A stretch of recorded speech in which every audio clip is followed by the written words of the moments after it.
Je m'appelle Thomas Dagneau et je suis Proxy Product Owner à Catamania. Peux-tu nous parler de ton parcours avant de devenir Proxy Product Owner chez Catamania?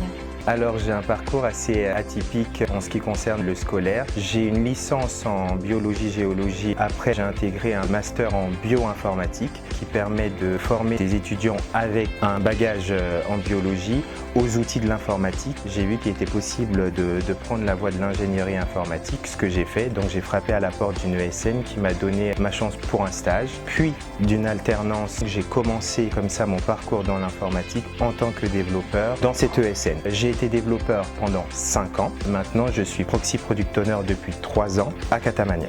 Comment décrirais-tu ton rôle et quelles sont tes principales responsabilités?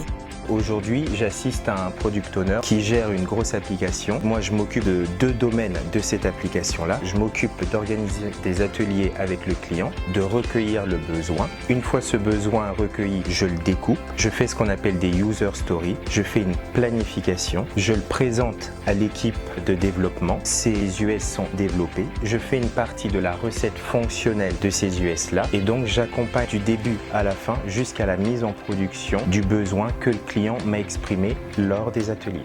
Comment se déroule une journée type pour toi? Ça va vraiment dépendre. La plupart du temps, je suis en atelier. Après, certains jours, je vais plutôt faire de la documentation fonctionnelle, la rédaction de user story. Et pour finir, quelquefois, je suis en phase de recette fonctionnelle pour valider les tests d'acceptation des US que j'ai rédigés.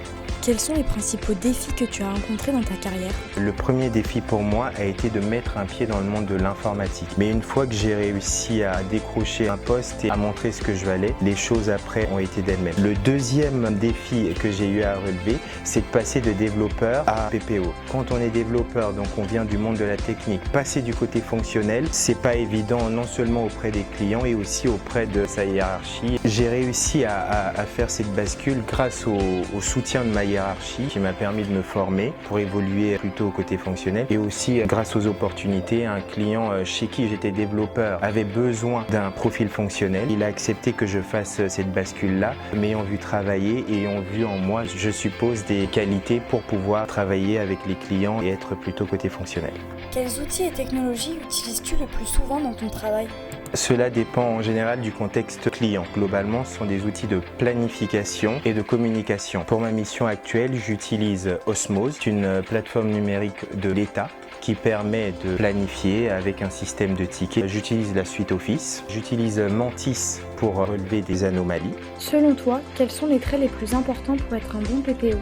Il est primordial d'avoir une bonne aptitude à la communication, apaiser les parties prenantes, de la partie cliente à la partie technique. On a un rôle qui est un peu transverse, donc savoir faire tampon des fois entre ces différents aspects-là. Il est aussi important d'avoir de bonnes compétences analytiques et de synthèse, se faire comprendre sans être trop verbeux. Il est très important d'avoir la capacité de traduire le besoin client en exigence technique pour le développement de l'application.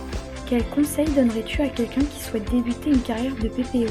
Pour moi, il est très important d'avoir une forme de curiosité, d'être ouvert d'esprit, d'être à l'aise en public. Le conseil le plus important pour moi est de ne pas se laisser enfermer dans une seule forme de méthodologie de l'informatique. Les clients sont divers et variés. Ils ont plusieurs types de méthodologies, l'agilité, des fois le cycle en V. Et il est important de garder une forme d'ouverture d'esprit.